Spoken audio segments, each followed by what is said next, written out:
প্রতি বছরের ন্যায় এই বছরও যথাযোগ্য মর্যাদায় বাংলাদেশ নৌবাহিনীর সকল জাহাজ এবং ঘাঁটিতে এই দিবসটি উদযাপন করা হচ্ছে। 1971 সালের এই দিনে পাকিস্তানি হানাদার বাহিনীর বিরুদ্ধে আমাদের দেশের বীর মুক্তিযোদ্ধারা দীর্ঘ 9 মাস রক্তক্ষয়ী যুদ্ধের মাধ্যমে যে অর্জিত স্বাধীনতা, সেই স্বাধীন দিবসটি পালনের উদ্দেশ্যেই মূলত আমাদের খুলনা নৌ অঞ্চলের সকল জাহাজ এবং তার অধীনস্থ আমরা যারা কর্মরত আছি তারা এই দিবসটি যথাযোগ্য মর্যাদায় পালন করে থাকে। এরই ধারাবাহিকতায় আমরা নৌ সদর দপ্তরের পরিকল্পনা এবং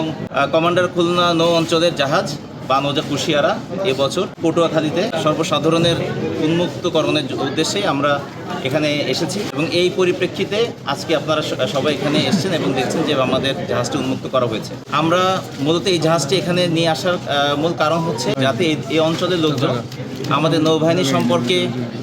জানতে পারে, নৌবাহিনীর জাহাজ সম্পর্কে জানতে পারে এবং এদেশের নতুন প্রজন্ম যারা জাহাজ দেখে আমাদের নৌবাহিনীর কর্মকাণ্ড দেখে তারা নৌবাহিনী তথা সশস্ত্র বাহিনীতে যোগদানের ব্যাপারে উৎসাহ বোধ করে।